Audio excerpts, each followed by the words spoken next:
SKG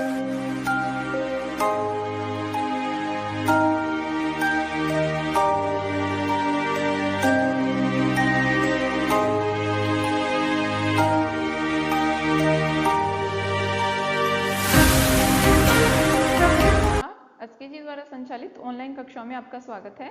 आज हम 10th class की जो हमारी माध्य वाली एक्सरसाइज है उसका आगे अध्ययन करेंगे। मैंने आपको 17.1 जो है वो कंप्लीट करवा दी थी और 17.1 जो हमने कंप्लीट की थी तब मैंने आपको लास्ट में माध्य के लिए सूत्र बताया था। किस विधि से? प्रत्यक्ष विधि से। प्रत्यक्ष विधि से आज हम माध्य ज्ञात करेंगे 17.2 में। 17.2 में प्रत्यक्ष विधि से जो माध्य ज्ञात करने का सूत्र है वो मैंने आपको ये बताया था कि sigma F x upon sigma F.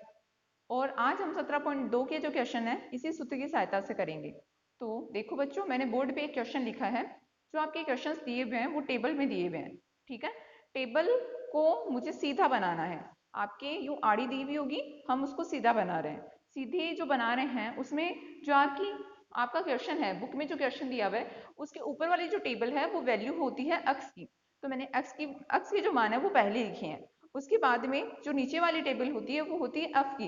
F जिसे बोलते हैं बारंबारता या इंग्लिश में बोलते हैं फ्रीक्वेंसी, इसलिए ही हम इसको एफ से दर्शाते हैं। तो उसको मैंने सेकंड नंबर पे बनाया है। तो फर्स्ट जो टेबल होगी वो होगी एक्स और जो सेकंड टेबल होगी वो होगी एफ। ये हमें बुक में दी हुई है। अब प्रत्यक्ष विधि जब हम सवाल हल करेंगे तो उसमें हम सिर्फ एक टेबल और बनाएंगे। दो टेबल हमें एज इट इज बुक में दी हुई है वो उतारनी है और तीसरी टेबल हमें जो बनानी है वो खुद से बनानी पड़ेगी इन दोनों की सहायता से। तो देखिए क्वेश्चन हल करते हैं। 6 नंबर का क्वेश्चन पूछा जाता है आपके इस प्रश्नावली से। तो बहुत सिंपल प्रश्नावली है, सबसे ज्यादा आपके जो इजी प्रश्नावली है उनमें से ये आती है। तो x दिया हुआ है, f दिया हुआ है। अब आप आगे आप बनाओगे fx। fx का मतलब हो गया f और x का गुणा, मतलब मल्टीप्लाई करना है। मान आप जब लिखें तो हमेशा ध्यान रखिए कि बराबर में आए, एक ही लाइन में चलिए, तो मल्टीप्लाई करने में दिक्कत भी नहीं होगी और मल्टीप्लाई जो है वो गलत भी नहीं होगा, ठीक है। तो अब मैं मल्टीप्लाई करती हूँ। ये क्वेश्चन मैंने क्यों लिया है? ये क्वेश्चन लेने के पीछे रीजन ये है कि इसमें पॉइंट के अंक है और सबसे ज्यादा दिक्कत बच्चों को पॉइंट वाले मल्टीप्लाई करने में आती है, इसलिए मैंने ये क्वेश्चन लिए। एक क्वेश्चन और है आपके पॉइंट वाला, मैं ये बता रही हूँ, आप इसकी सहायता से उसको सॉल्व कीजिएगा। तो देखिए मल्टीप्लाई करते हैं और मैं जैसे बता रही हूँ उसी को देखकर सुनकर समझकर आप अगर सॉल्व करेंगे तो आपको क्वेश्चन करने में कोई दिक्कत नहीं आएगी। तो देखो कैसे करना है मल्टीप्लाई। ये कितना है? ये है 1 और इस 1 को 30 से गुणा कर दिया मैंने। जब मैंने 1 और 30 का गुणा किया तो हमें पता है कितना आएगा, 30। उतार दो। फिर पॉइंट हमें देखना है कितने अंकों के पश्चात लगेगा। तो यहाँ एक ही अंक है, इसका मतलब एक अंक पश्चात पॉइंट लगेगा, तो यहाँ पॉइंट लग गया। ये क्लियर होगा। 30 को मैंने 1 से गुणा किया, 30 आया। फिर मैंने पॉइंट लगाया तो एक अंक पश्चात लगना था, एक अंक पश्चात मैंने पॉइंट लगा दिया तो 3.0 आ गया। अब आप ये ध्यान रखिएगा जब आप वापस नीचे अंक उतार रहे हैं तो पॉइंट के नीचे पॉइंट को ही उतारें, ठीक है। तो पॉइंट के नीचे पॉइंट को उतारते हुए हम आगे हल करेंगे। तो आगे देखो चलते हैं। 60 60 का किससे गुणा किया? 2 से। 60 का जब आप 2 से गुणा करोगे तो अब आएगा 120, ठीक है। और पॉइंट कितने अंक बाद में लगाना है? एक अंक बाद में। तो मैंने 120 को उतारा और एक अंक बाद में पॉइंट लगा दिया। पीछे से चल रहे हैं हम, पॉइंट जब देखते हैं तो पीछे से एक अंक बाद में, इधर से नहीं, ठीक है।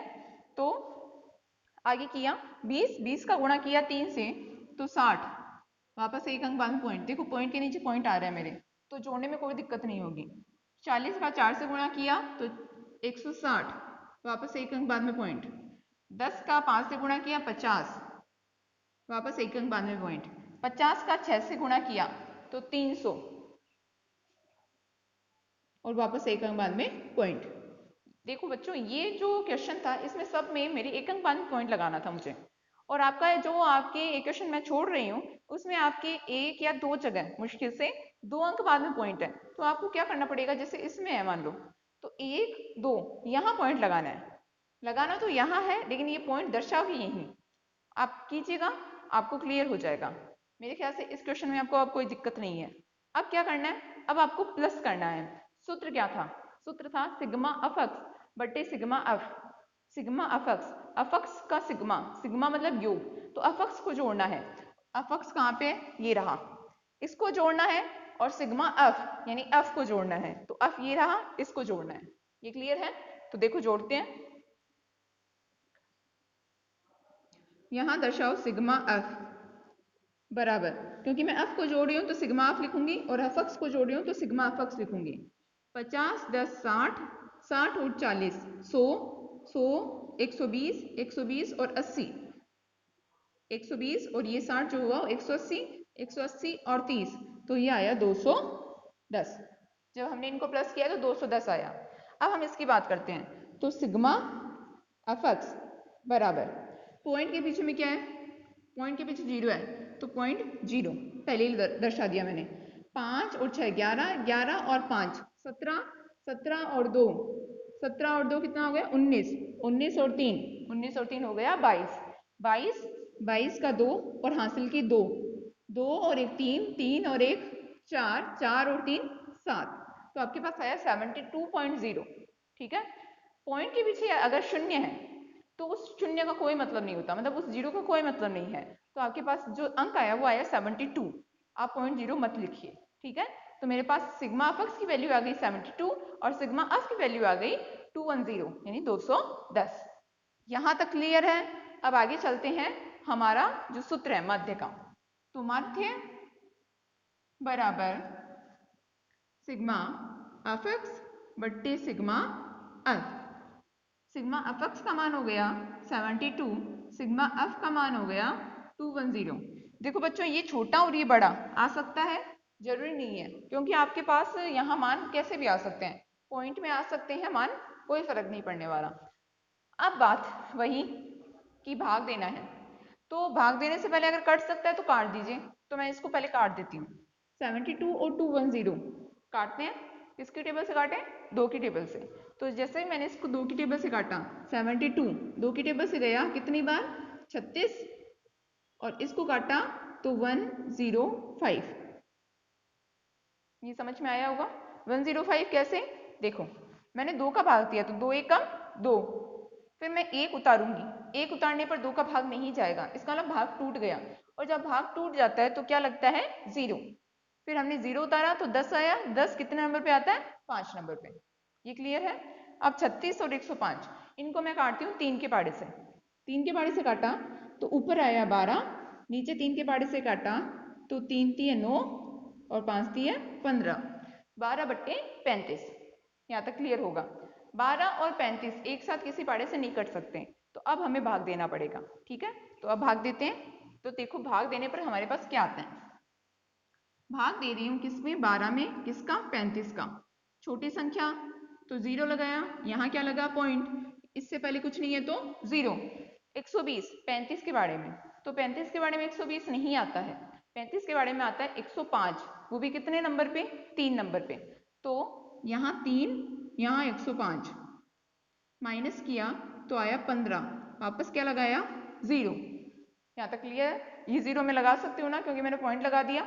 150 भी 35 के बारे में नहीं आता है, तो क्या, तो 35 के बारे में आता है 140, और वो आता है कितने नंबर पे 4 नंबर पे, तो यहाँ आया 140 माइनस, यहाँ आया 10। अब आपको भाग कब तक देना है, तो भाग आपको पॉइंट के पीछे 2 अंकों तक देना है। अगर आपके पास पॉइंट के पीछे 2 अंक आ गए हैं तो आप वहीं स्टॉप हो जाइए।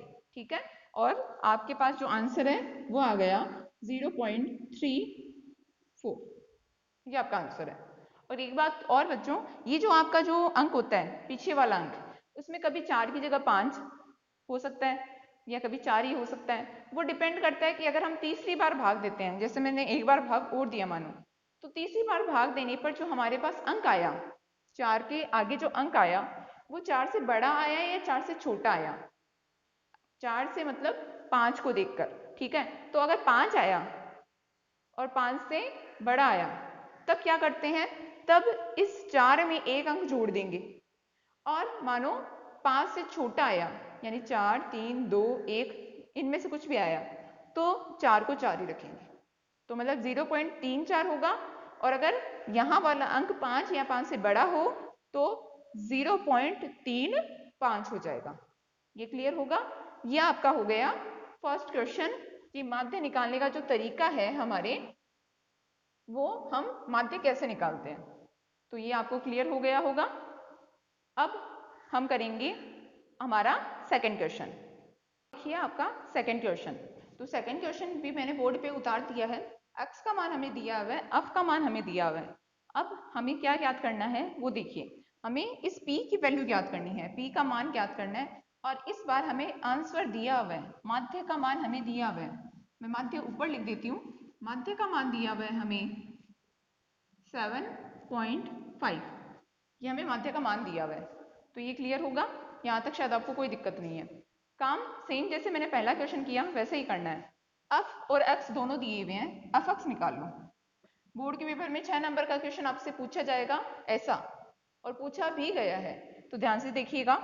6 तिये 18, 8 पंजे 40, 15 सत्ते 105, 9 और p का गुणा, तो ये हो गया 9p। 11 अट्ठे 88 और 13 चौके 52।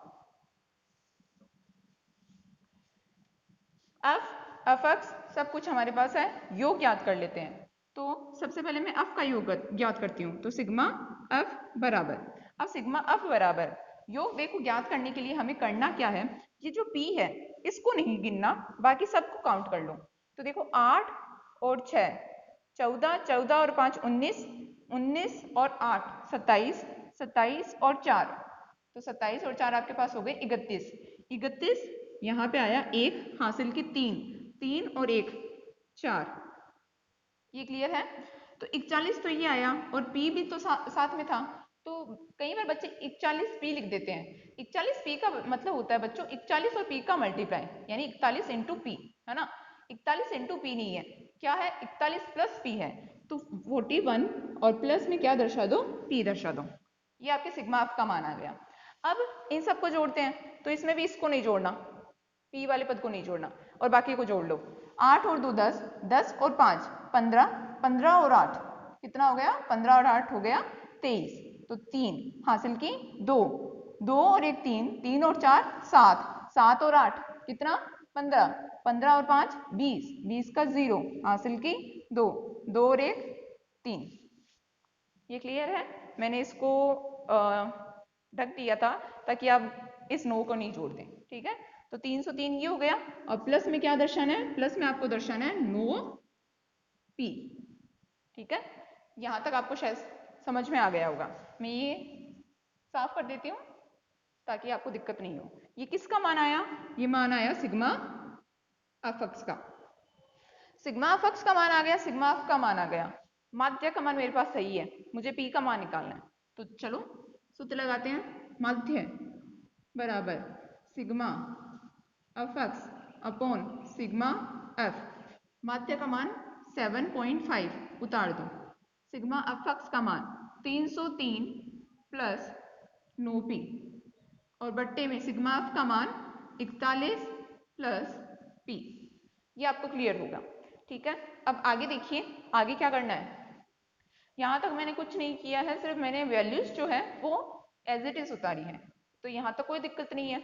अब क्या करेंगे, देखो ये नहीं जुड़ सकता, अगर जोड़ना होता तो हम पहले ही जोड़ देते, नहीं जुड़ सकता।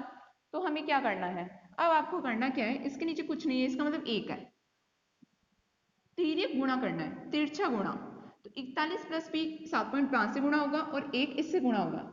1 से गुणा करने पर कोई फर्क नहीं पड़ता, तो ये तो एज इट इज उधर जाएगा। अब इधर देखिए 7.5 और जिससे गुणा हो रहा है, क्योंकि ये 2 पद है इसलिए मैंने इसको किस में बंद कर दिया, ब्रैकेट में। बराबर में 303 प्लस 9p। 7.5 और 41 का गुणा करते हैं। अब 7.5 मतलब 75, 41 का गुणा, पॉइंट हम बाद में लगा देंगे। तो मल्टीप्लाई किया 75, 5 चौक 20, 7 चौक 28 और 2 30, 5703 ये आया। पॉइंट कितने अंक बाद में लगाना है, 1 अंक बाद में। तो 1 अंक बाद में पॉइंट लगाया तो आया 307.5। 307.5 आया, इन दोनों का गुणा उतार दो। 7.5 का आप किससे गुणा करना है, p से। तो 7.5 का p से गुणा 7.5p, बीच में किसका निशान है, प्लस का। बराबर में 303 प्लस 9p। यहां तक आपको कोई दिक्कत नहीं होगी। ये क्लियर है? मैंने इसका दोनों से मल्टीप्लाई किया है। अब क्या करना है वो सुनिए। संख्या एक तरफ करेंगे और पी वाले जो पद है वो एक तरफ करेंगे, तो इसको यहीं रहने दो। 303 प्लस का है उसको इधर लेके आ जाओ, वो माइनस का हो जाएगा। 9p को उधर ही रहने दीजिए। 7.5p इधर प्लस का है उधर भेज दीजिए, माइनस का हो जाएगा। तो देखो इसको उतारा, ये इधर आया तो माइनस का 303, बराबर में जो बचा पहले उसको उतारो, जिसको भेजा है उसको बाद में उतार के उसका निशान चेंज कर दो। तो मैंने इसको भेजा था तो ये माइनस का हो गया। यहाँ तक क्लियर होगा। अब क्या करना है, घटा देते हैं। देखो मुझे इसमें से 303 को घटाना है। 303 में पॉइंट नहीं है, तो जो पॉइंट रहित संख्या है वो पॉइंट वाले पोर्शन से पहले वाले पोर्शन के नीचे लिखी जाएगी, मतलब यहाँ आ जाएगा। ठीक है, और पॉइंट नहीं है तो पॉइंट लगा के नीचे जीरो दर्शा दो। 5.7 में से 3 गया 4 और ये दोनों क्या हो गए, 0। घटाते ऐसे हैं। ठीक है, तो यहाँ पे आया 4.5 बराबर। अब मुझे 9p में से 7.5p को माइनस करना है। तो देखो 9p, p को भूल जाइए, सिर्फ संख्या को देखिए। 9 में से 7.5 को घटाना। अब 9 में पॉइंट नहीं है, 7.5 जो है उसमें पॉइंट है, तो 7 को इसके नीचे लिख के पॉइंट पीछे यहाँ पे पॉइंट 0, ये हुआ 10। 10 में से 5 गया 5, इधर कितना बचा 8। 8 में से 7 गया 1, पॉइंट बीच में उतार दिया। तो आपके पास आया 1 पॉइंट और साथ में क्या लगाओगे p। p घटेगा नहीं, ये कई बार बच्चे कर देते हैं p से p कट गया 1.5 आया, जो कि गलत है। जैसे अपन 5 अक्ष में से 3 अक्ष घटाते हैं तो क्या आता है, 2 अक्ष आता है, अक्ष थोड़ी हटा देते हैं। तो ऐसे ही जब हम p वाले पोर्शन में p वाला पोर्शन घटा रहे हैं तो p नहीं हटेगा, संख्या घट जाएंगी और p साथ में आएगा। ये क्लियर होगा? अब क्या करना है, 1.5 p में 1.5 इधर गुणा में है, उधर जाएगा तो भाग में। तो आपके पास आया 4.5 अपॉन 1.5 बराबर में कौन बचा, p। पॉइंट के पीछे अगर समान अंक है, जैसे इसमें भी एक अंक है इसमें भी एक अंक है, तो पॉइंट से पॉइंट उड़ जाता है, मतलब हट जाता है। तो पॉइंट से पॉइंट को हमने हटा दिया, ऊपर बचा 45, नीचे आया 15। तो 45 और 15, 15 के पाड़े में 45 पूरा पूरा आता है, कितनी बार, 3 बार। तो हमने जब 45 को काटा 15 के पाड़े से तो हमारे पास आया 3, इधर आया p। हमें p की वैल्यू फाइंड करनी थी, p का मान निकालना था, तो p का मान आपके सामने है, p का मान आपके पास आया 3। ये आपका सेकंड क्वेश्चन कंप्लीट है। उम्मीद है आपको समझ में आया होगा। आप ध्यान से देखिएगा, आपको और क्लियर हो जाएंगे। और 17.2 के बाकी जो क्वेश्चंस हैं वो आप खुद सॉल्व कीजिएगा, क्योंकि जितने क्वेश्चंस आप सॉल्व करेंगे आपको उतनी ही एक्सरसाइज समझ में आएगी। धन्यवाद।